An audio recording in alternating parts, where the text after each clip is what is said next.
Let me welcome you all. My name is Dan Wagner. I know many of you here. I'm the director of the International Educational Development Program, which is the sponsor of today's speaker, Abhimanyu Singh from India and working in the UNESCO-Beijing office, Beijing regional office. And I'll say more about him, but first I just want to welcome you all and say how gratifying it is actually to see at a prime time of a beautiful day you've taken time out of your otherwise intense activities here at the University of Pennsylvania to join us. It is a special pleasure to have Abhimanyu Singh with us today, both because we rediscovered since his arrival that I've known him now almost 2 decades. I thought it was only 1 decade, but time flies when we're having fun. So it's almost 20 years since we've met. And also because UNESCO has been a partner with us here at the University of Pennsylvania for quite some time, actually going back into the 80s, which is before many of you maybe even knew you were going to be here at the University of Pennsylvania. But with the establishment of the UNESCO chair, which I happen to be, when I'm sitting in, we had the Director General of UNESCO come here about 18 months ago to inaugurate that chair. And since that time, we've developed an even closer partnership with UNESCO. And in the case of the Beijing office, Abhimanyu Singh has hosted at least 2 of our interns from the IEDP in the Beijing regional office. But as many of you know, we've also been partnering with UNESCO both in the Paris headquarters as well as in a half a dozen other regional and national offices around the world. So it is with special pleasure that we have that institutional relationship with our speaker today. But I want to stay on the more personal side for a moment. It goes back to, as I mentioned, almost 20 years ago, during a time when Abhimanyu Singh was a senior official in what in India is called the Ministry of Human Resources Development, essentially the Ministry of Education. And at that point,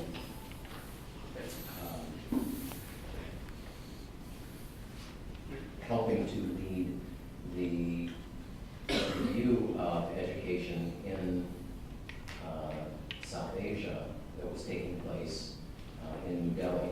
I think it was at that meeting that we found that we had some friends in common, others working in the MHRD, as they call it, that ministry. And I began to understand what a special role individuals who work in what's called the Indian Administrative Service, which is where Mr. Singh is located. If you are familiar with India, you probably know the IAS. People in the IAS have multiple different kinds of possibilities. They work in their home state. In this state is Rajasthan, and I hope we'll hear a little bit about Rajasthan today, in the west of India. But at that time, he had what was called a central position, that is, he had a senior position for all of India. So in that role, he had and has had in India a remarkable view of one of the most challenging, interesting, diverse, complicated countries in the world, and one of maybe their most challenging issue, which is education. So he's been involved in that, I think, for, I think we could say decades. But at that point, I think you finished, if I remember from our conversation, 27 years in the Indian Administrative Service, and then moved over to a position in the United Nations at UNESCO and in the UNESCO headquarters, essentially coordinating the Education for All movement out of UNESCO. And many of you are familiar with that, but maybe you might be more familiar with the UN Millennium Development Goals. And as a piece of a sort of a parallel track of those Millennium Development Goals, there was the EFA among the education ministries of the world. And it was Abhimanyu Singh that was the coordinator for that worldwide. And for that for how many years? 5.5. 5.5 years.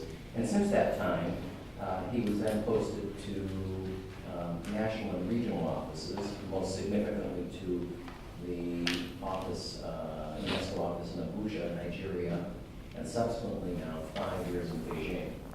And that sort of brings us up to date. He is currently still the director of that office at UNESCO-Beijing, responsible for not only China, but also several other countries in the area, including Mongolia, Japan,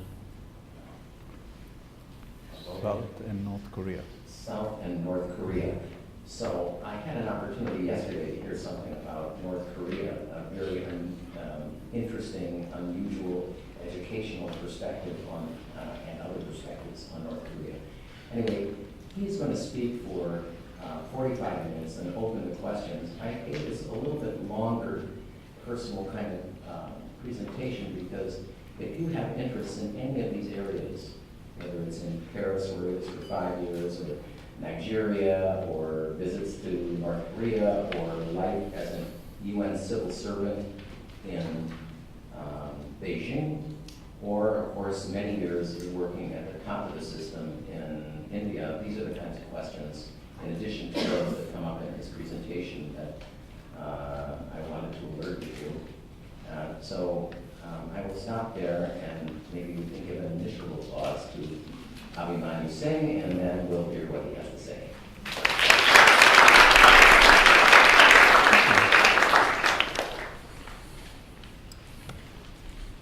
Thank you very much, Dan, for that generous introduction, and I should thank you and all of you to be here to listen to this at a very busy time of the semester, which is just kicking off. I should say that Dan and I last met in 2 years ago in the General Conference in UNESCO, and we were sitting next to each other in the Education Commission, which decides the future program and budget of UNESCO. And I opened my diary and I showed him a quote by Benjamin Franklin, who is the inspiring spirit behind this university. I told him that what it said was, what he said, and I wrote in my small diary, was, if you have patience, you can have what you will. So I waited patiently for this opportunity. 18 years since I met him, but it's great to be here and share some of my thinking. Now, my thinking is from a perspective of a practitioner who's learned on the job. I have no degree in education. I just had a passion for it. My mother encouraged me to be in education. I got the opportunity. I stayed there. And so I will be talking about my experience in India, of course, but also in UNESCO headquarters, where we had a global perspective and came up with the Global Monitoring Report on EFA, which I believe was prescribed as reading for you for this session. And of course in China, where I took upon myself the task of trying to compare the education systems of China and India. So I do that as a part-time job, because I also deal with a whole lot of other issues. So forgive me if there are theoretical gaps in my understanding, but as I said, it is a more learning on the job kind of situation. And also I think it concerns us that most of the international debate is on what is happening in India and China economically.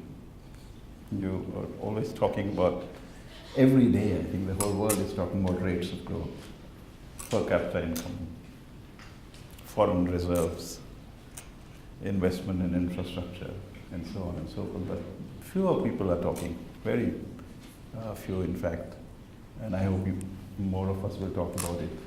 What underpins this, or why there are difficulties in some of these countries? So we're looking at India and China, and even within that, education for all has 6 goals, as you would know, from early childhood education to primary education to youth skills to adult education to gender and to quality. But we will look mostly at 2, which are, I think, are fundamental and sometimes separated to the disadvantage of countries. I think what China does very well is to look at primary education and adult literacy with the same lens. And this itself, I think, is something which other countries might do in the future. So I'll give you a brief overview of what I think I see, beginning from the time that both countries became sovereign nations in very difficult circumstances, and how they have moved up to 1990, which is when the global EFA movement starts. And then we look at how this happened, or it did not happen, and then bring it up to 2010 and see where they are likely to go and what are the challenges which both countries face. So we'll start with a bit of shock treatment. Now, if you look at these 2, I don't know how to, yeah. This is 2000, adult illiterate population above 15 years was 862 million. You see here 34% India, 16% China, which is 50% of the world's adult illiterates were living in 2000 when we kicked off at Dakar with the 6 goals in 2 countries alone. And they are, of course, the countries with the largest population. And then you had about 8 other countries. So the adult literacy, on which we will focus more than any other, is an indicator of many other things that happen or don't happen in the education world. So that was 2000, and if you move along the same pace, you will have reduced the number of adult illiterates, but you would have India with 35 and China with 10. So the problem remains here, but mainly in India. And so the point we are making in UNESCO is by throwing up these things, we not only put the country on the spot, but we kind of hold them responsible for what is happening globally. And this is the major difference between 1990, post-1990 and before, that the countries have to be now more answerable to, you may say, external perspectives in what they are doing and not doing. So this, just to start, you can already see how much distance there is from these 2 countries. And here the numbers, and this is interesting because in China, sorry, get used to this one. In China, which is here, 1990, 183 million adult illiterates, and is down to 50. More a problem of residual adult illiteracy. India 287 with a lot of progress, still 287 20 years ago because the population keep growing. And now 266, which makes it the home for more than 1/3 of the world's illiterate. So if you want to work somewhere, I think India would be a good place to promote adult literacy. Okay, so where did we start? We start in the late 40s. Everybody can see that? Okay. At a very low base in adult literacy and primary schooling. India attains independence after more than 200 years of British rule, following a very turbulent independence struggle. And China emerges as a people's republic, also from extreme social and economic turmoil over 100 years. And there was an article recently in Herald Tribune as to how the international community does not pay as much attention as they should to the sensitivities of both China and India to their past colonial rule and the humiliation, and their reluctance to do certain things and not do certain things is directly related to this psychological experience. So both the education systems were almost in complete disarray. In India, if you look at Dharampal has written a book called The Beautiful Tree. The title was appropriated by a British scholar, James Tooley, who also wrote Beautiful Tree a few years ago. But in both, there is a description of India's indigenous system of education, which shows that there were thousands of indigenous community-supported schools in Indian villages. In fact, more than there were in Europe for the same level of population. So what happens is that the Britishers came and they, as Gandhiji said, they looked at the tree, they couldn't understand it, so they uprooted the tree. And we are still facing the consequences. A centralized public education system was inspired by an alien European model, was imposed, which was very expensive, and it was designed to serve the need of the empire, which it did.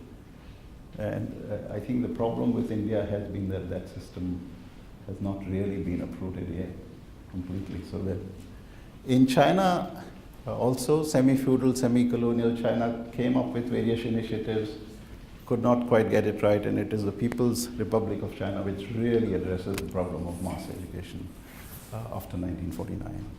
So in both schools you have a small elite which is schooled and literate, the classical scholars in China, the Brahmins of India, and the poor and the women way, way back. More than 80% of adult illiteracy in both countries, and less than 40% in primary school. So, and the countries are not stable. India has this huge partition, violence, movement of millions of refugees never seen, I think, in human history. And China fighting the Japanese as well as the whole communist revolution. So very, very violent situation, but there you will see how they deal with that differently. So you see 1990, and then we'll make a flashback as to what happened between 50 and 90. And you see already the great contrast, and then people don't quite note this, I think, that if you go to China first, if you go to China first here, you already have very high net in 1990, almost touching 100 net. Actually, it's a bit low because there are some disputes about the population, so let's say 90. But 90 is very impressive for such a huge population. Adult literacy almost 78, and number of adult illiterates 182 million. India lagging behind by about 30% at least. And again, a huge differential here, and already having more illiterates even though it had a smaller population. So the picture is that in China you have 70 to 75% children already in school by 1990, and in India you have half. So 3/4 and half, I think, to bear in mind, already by the time the international EFA movement kicks off.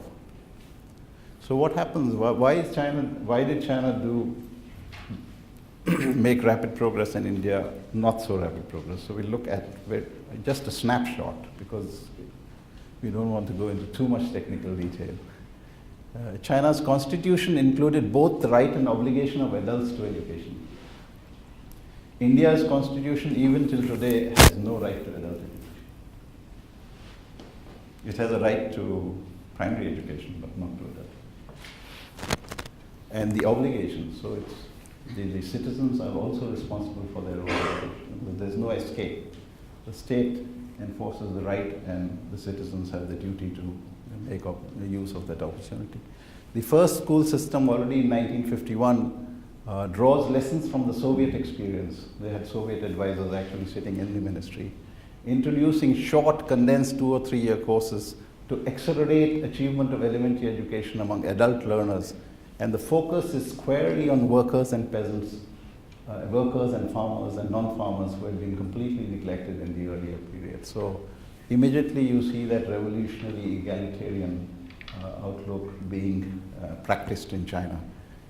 And since there were not much funding with the state, they encouraged the local community. And I believe there were already farmers who had, because of the collectivization and land reform, incomes to contribute to community schooling within a few years. And then gradually moving on to what they call walking on two legs, which is the Gongban, the government schools, and the community, the Minban, both contributing to primary education. So you have a better balance. I think Premier Zhou Enlai insisted that you cannot really depend only on the communities for too long. So I think in the great leap forward during that period and between the Cultural Revolution and that, you got this balance.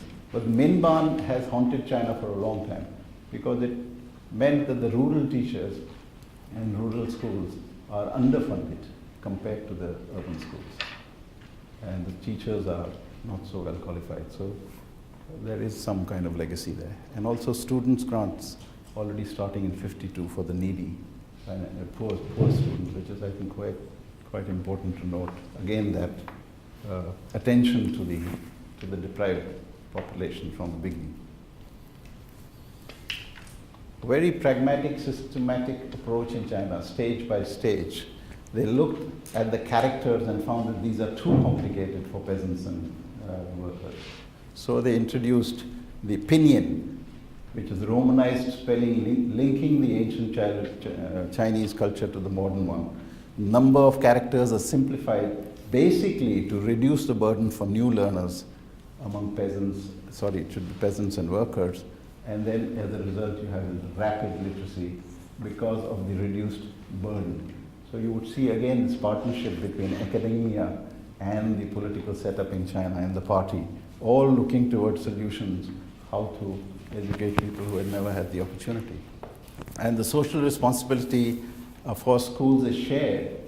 Enterprises and factories always have had in China an obligation to educate adults and workers, and then communes also pitching in. So it's the Gongban, the Minban, the factory, the commune, all contributing. Daytime, nighttime, spare time, particularly in the winters, the freezing winters when you could do nothing on the field, all these, what you may say, lax agricultural periods, very well used by the Chinese to educate adults. And a very pragmatic approach. I don't know whether this is possible in a country like India, but it's worth exploring. Looking at the more economically developed areas and setting differential targets. Urban areas, different targets. The eastern coastal area, different targets. Central provinces, different targets. And gradually, the more developed moving and then helping the less developed.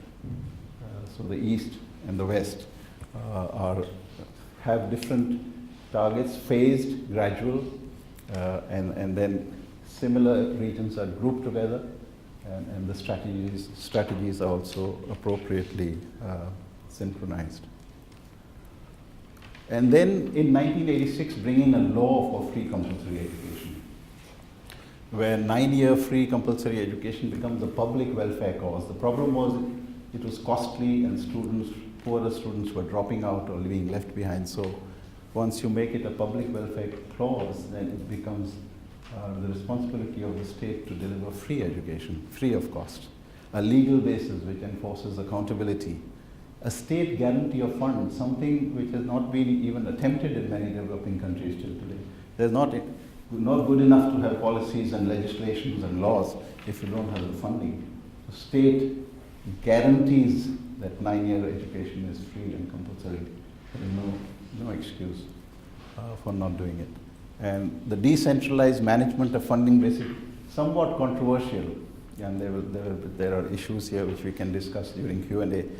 But once they had achieved a basic level by the mid-80s, they said that the county government, which is like the district in India, should basically be responsible for managing and funding basic education.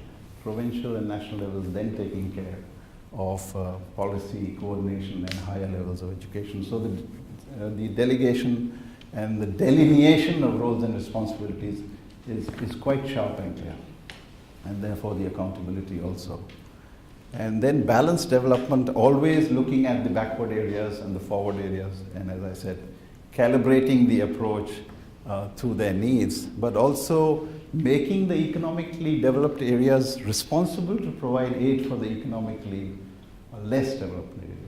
If you follow the Chinese press, Premier Li Keqiang recently visited a very developed area, Tianjin, and the people whom he visited there were all from Xinjiang, the westernmost province, because Tianjin was providing opportunity for hundreds of students from Xinjiang, which was obligatory, who were living in boarding school and benefiting from the better education facilities that they had. And again, equity. I think there is hardly a law, in my knowledge, which pays so much attention to equity as the Chinese compulsory law. And they look at ethnic minorities, poor, disabled, migrants, each category very carefully, of course girls.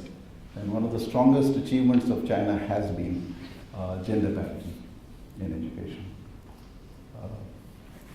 In schooling as well as in higher education. In fact, in higher education, there are more girls than boys now. Okay, so actually, contrary to a lot of what people are saying, now by the 80s, China already has a critical mass of educated and skilled labor. I didn't point out that, but again, in education, in China, I find that there are very good mix of education for all, basic learning, adult literacy, and skills. And the farmers and the workers are being educated to develop knowledge, but also skills. And of course, there is a very strong political ideology which keeps them all together. So it contributes directly to the economic model. And though there are disparities, they are well acknowledged between urban and rural areas. Shanghai might have come up tops in PISA for 15-year-olds, the student assessment that is done by OECD. But you will find in a GMR the difference between investment per student between Shanghai and rural provinces 20 times. You invest 20 times more in Shanghai than you do in a student, so you get the results. So it's a double-edged sword, but they are aware of that. And you have a huge focus on what they call balanced compulsory education, trying to put more and more money into the rural areas. East and the West, men and women. And as I said, it's done through primary education, literacy, and very strong vocational education, where you have more than 52% of students now in the last 3 years of school, 10 to 12 in China, in vocational education, by far the largest proportion, I think, in any country. So that's what China had achieved by 1990. So let's now go to see what India was up to. A lot of promises in the directive principles in Article 45 of India's constitution. Now, these directive principles are not fundamental rights; they are intentions. They are not. They are, as they say in India, they are not justiciable, which means you cannot go to court if what this says doesn't happen. But it is a directive to the central government and the state government that you should do this. 10-year goal, which was expired in 1960. Was missed, and in fact, this is still elusive. So the big question in India is, vis-a-vis China, how do you really either say what you mean, or say what you can do, or at least implement what you say? Huge implementation gaps you will find throughout. So that's an underlying factor, very high level policy, constitutional obligations, but very weak implementation. And this confusion about Gandhi's vision of basic education persisted for 30, 40 years in India. You know, Mahatma Gandhi, the father of the nation, came up with this theory that if you are going to follow the European model or the British model, you are never going to achieve UPE in India, because the construction of schools and the payment of teachers is so expensive that a poor country cannot afford it. So when he was asked to come up with an alternative, he came up with basic education, where he said, of course, education should meet the, or should address the needs of the 3 H's, as they say, the heart, hand, and the head, but it should be focused on the crafts. So primary school education, children were expected to do crafts, and the sale of the crafts in a village was expected to meet the cost of primary education, thereby making it affordable. And India struggled with this because I think you can't reject what the father of the nation says. So we neither accepted it nor implemented it for 30 years. And this is, I think, the foundational gap which India is still struggling with. And this was finally given up in the late 60s for more conventional education. And in their latest book, Amartya Sen and Drez call it somewhat of a quirky and eccentric idea. You can call it now, when Gandhi is dead and gone. Could you call it in 50s? When he was the spirit of India? I don't think so. And that's another issue which cannot be quantified, but it certainly influenced why this idea persisted for much longer than probably it should have. And then you have the constitutional amendment in 76. You know, in India, it's a federal system, and the states were responsible for education till 1976.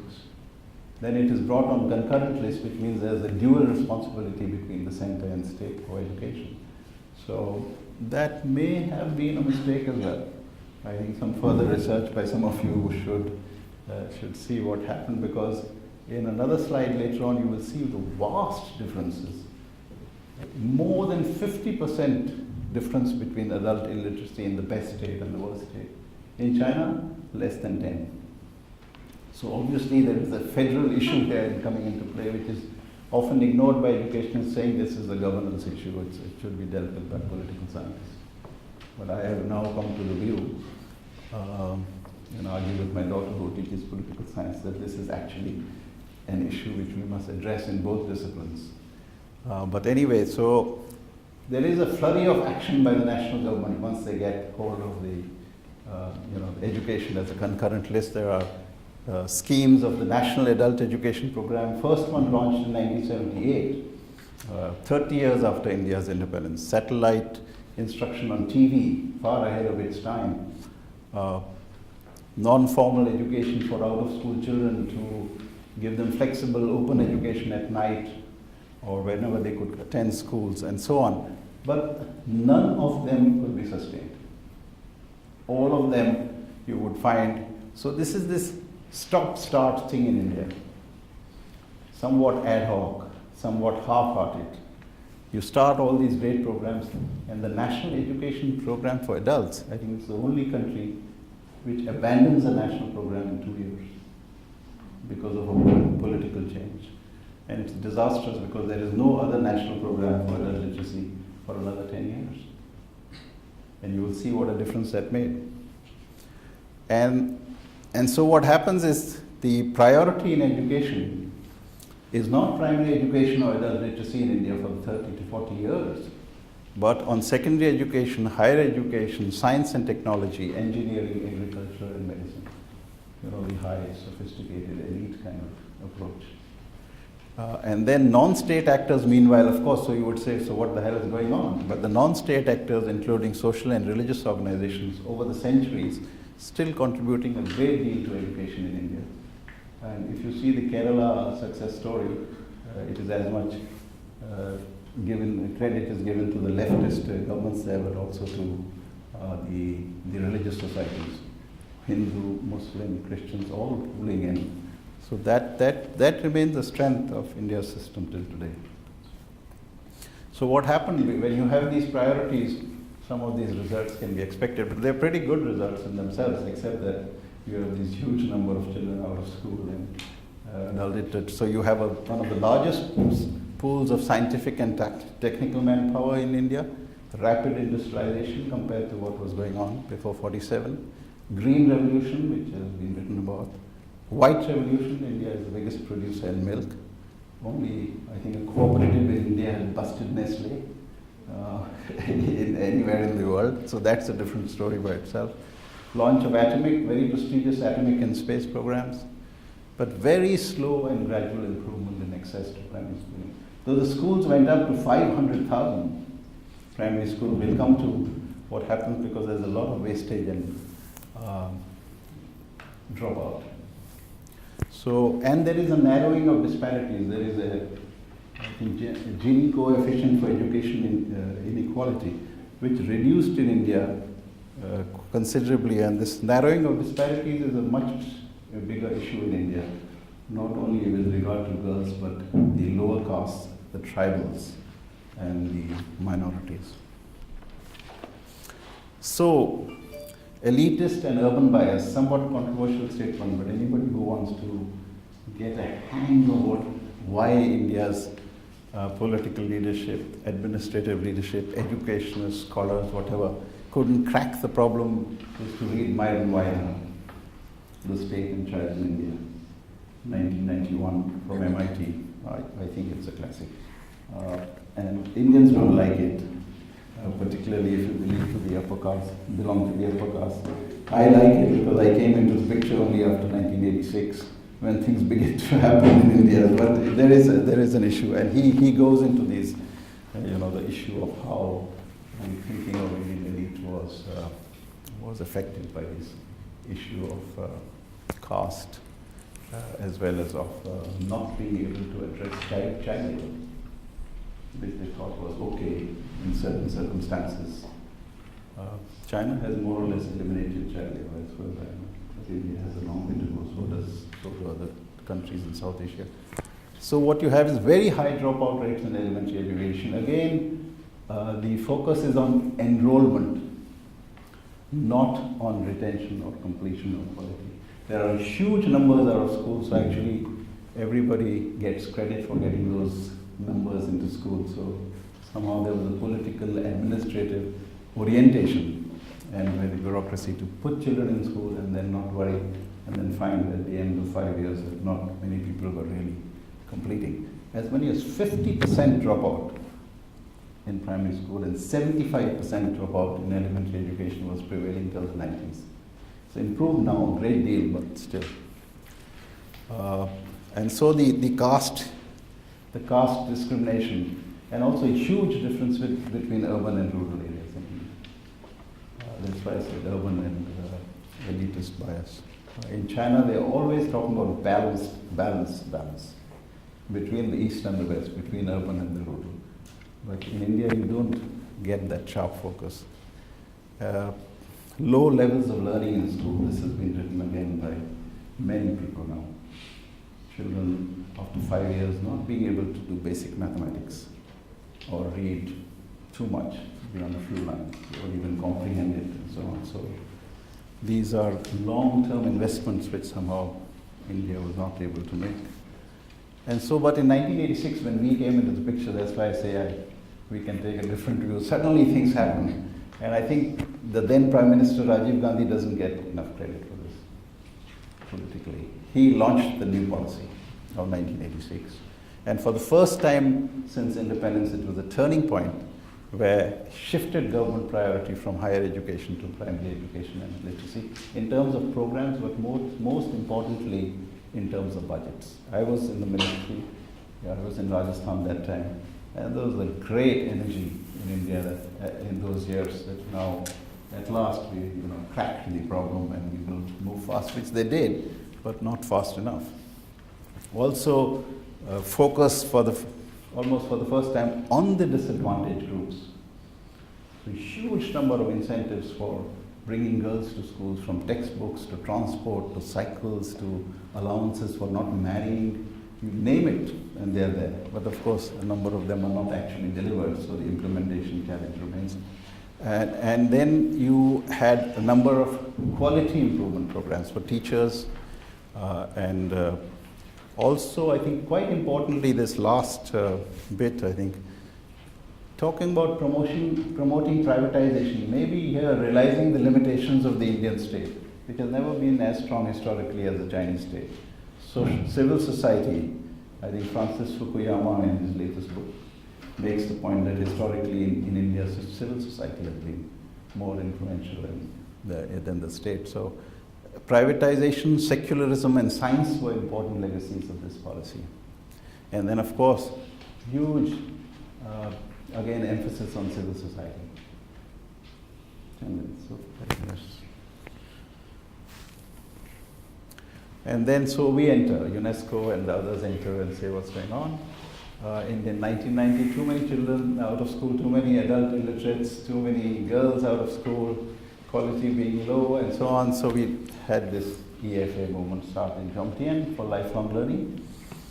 and continued in Dakar with 6 specific goals. 2 of these became MDGs later. And then a global monitoring report, which you've read, to measure, compare progress, and also for accountability of both developing countries as well as donors. And development of an EDI, Education Development Index, to rate performance of countries. As they say, to name and shame. We didn't say that, but that's what it amounts to. It puts pressures on government. The Indian government was ready to throw me out when I once went to a meeting which showed a lot of adult illiteracy in India, but we always said, don't shoot the messenger, we are just holding up the mirror to you. And then Dakar Compact for international funding, where international community came and said, if there is a gap in your budget, despite your best efforts, despite a plan and a program which is approved by the national authorities, then the gap can be funded by the donors. And that is the genesis of what is the Fast Track Initiative, or the Global Program for Education, which may not have provided as many funds as one thought, but it did make a difference. So coming back to China, what happens after the EFA? They look at the people who are still missing out on primary education and illiteracy, and come up with a policy of 2 exemptions and 1 subsidy, which is exemption of fees, free textbooks, and provision of room and board in rural areas. There are 7,700 boarding schools now in the West, in the remote and inaccessible areas, and a large number of schools which were unviable have been closed. Now this is again a matter of controversy, because people have to walk longer distance, children, to go to schools in the most inaccessible areas. Children are too young to be boarding, and there are issues of hygiene, health, and heat. And now China has come up with the medium and long-term education reform and development plan, which UNESCO has been part of, and it focuses on these 5 areas. So universal coverage wherever there is still a lag. And there are dropouts in China, very few, but they are in the poorest counties. Equity issues were already mentioned between geographical areas, between communities, between abled and disabled. Quality, huge issue, too many tests, too much pressure, and not enough creativity. Lifelong learning has been adopted.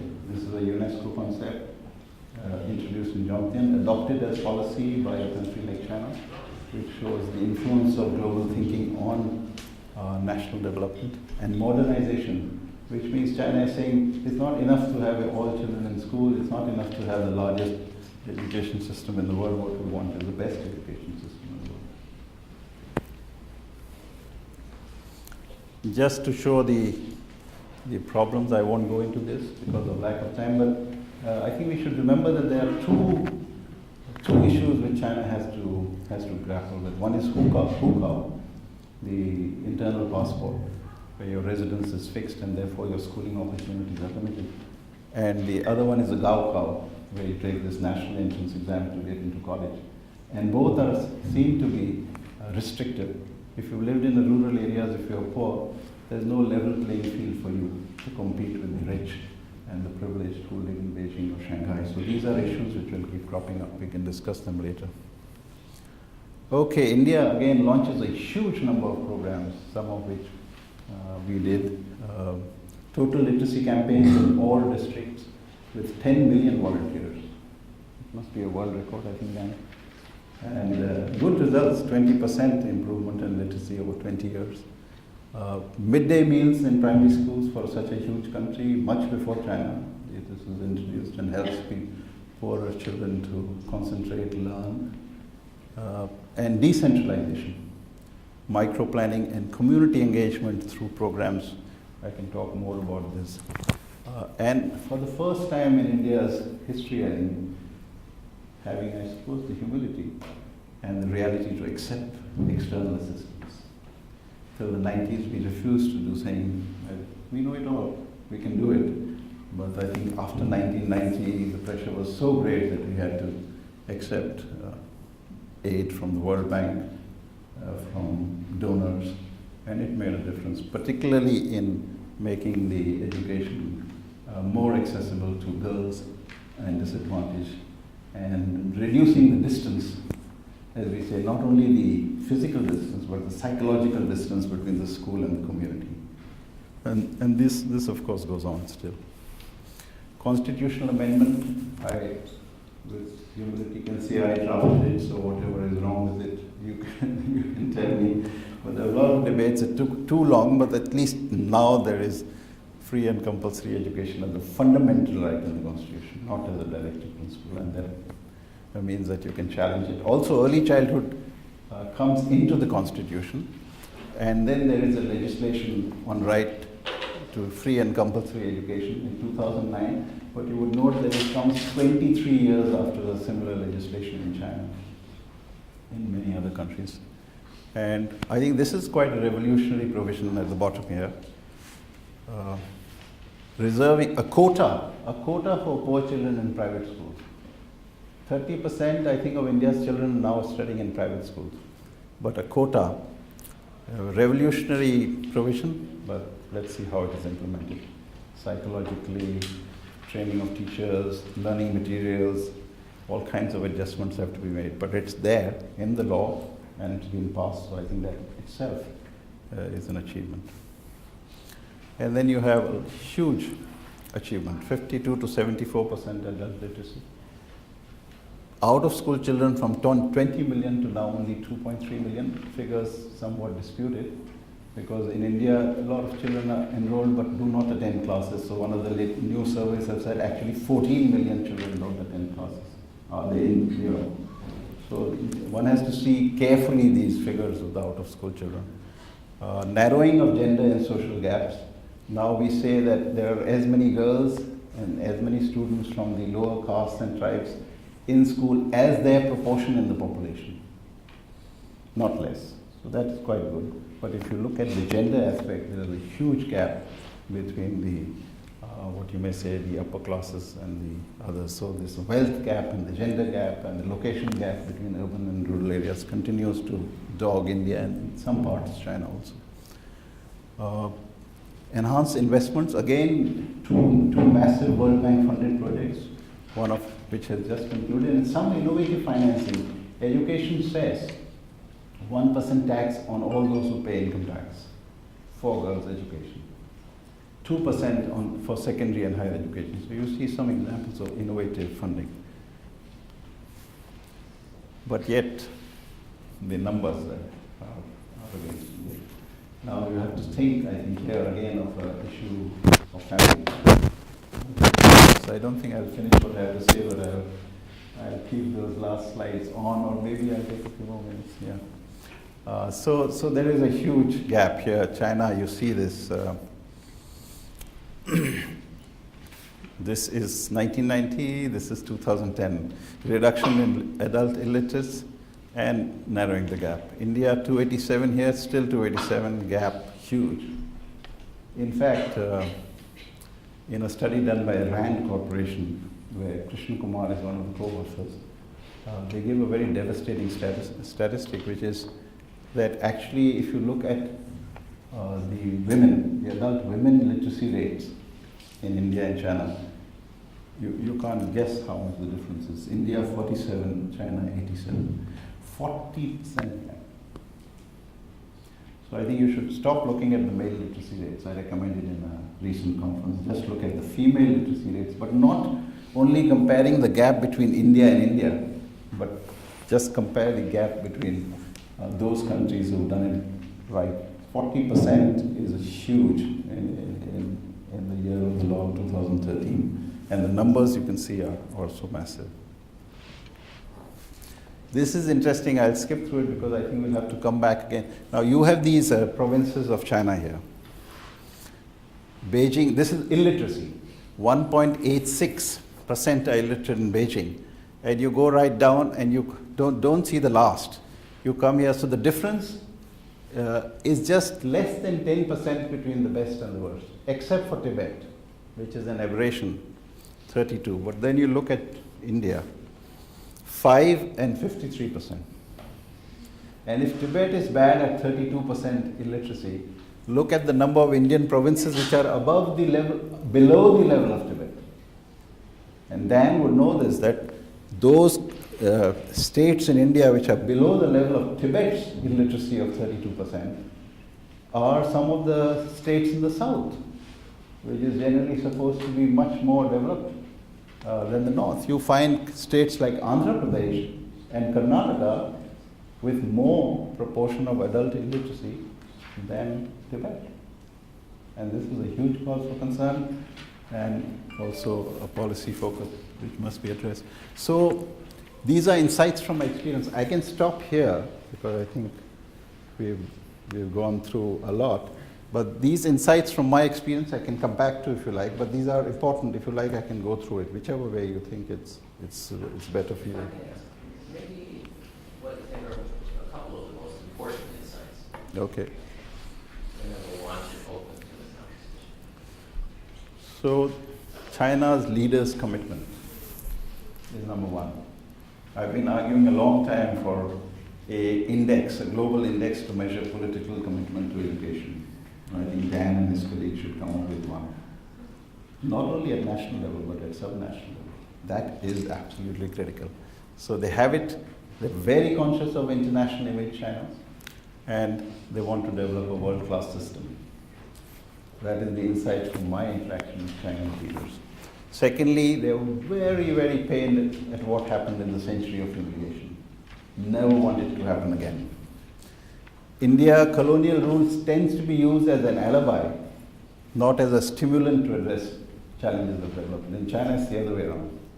We'll never let it happen again. They don't blame these colonial powers, they blame themselves. And the high price of losing face. China said once you had set the international targets in UNESCO in 1990, there was no way in which we were not going to do it, because then we look bad when you compare us with some small country and say we are doing worse. So very strong feeling that they must not lose face in the Chinese will confirm whether I'm right or wrong. And you have leadership at provincial level which has targets and performance appraisals and performance incentive for improving GNP per capita, reducing poverty and illiteracy. Now in India's situation, of course, there are targets. But the difficulty is how do those targets make the political leaders accountable during elections? The answer is very difficult to give. The performance cannot be attributed to electoral success or failure. So there is a huge issue there as to how do you hold the leadership of Indian states accountable for an issue like education, which is the non-issue in elections. Whether we like it or not. So how do we make it something? And I think Amartya Sen and Rez talk a lot about that, as to how there should be more debate on this situation. In India, again, you have to say there was a case of misplaced priorities. If you can't get it right in the first 40 years, you keep plowing something which is contrary to the international trend, then you probably miss the bus. Elitist orientations, we already talked about. Bureaucratic option, always focusing on setting up schools physically visible, but not enough on making the children stay and learn in school, which is the difficult part. Teacher absenteeism and child labor, are we a soft state? You need some guts to handle those issues, a lot of vested interest. And then public administration reform, this is what I'm going to argue. You can take me on in the question and answer. I think education cannot be reformed on its own. State has come where you have to look at the public administration system and its governance. And I think you and the rest of us are not doing enough of that. I talked to the Indian ambassador, who was a very knowledgeable and learned person in China. And he said that he was India's ambassador in Singapore.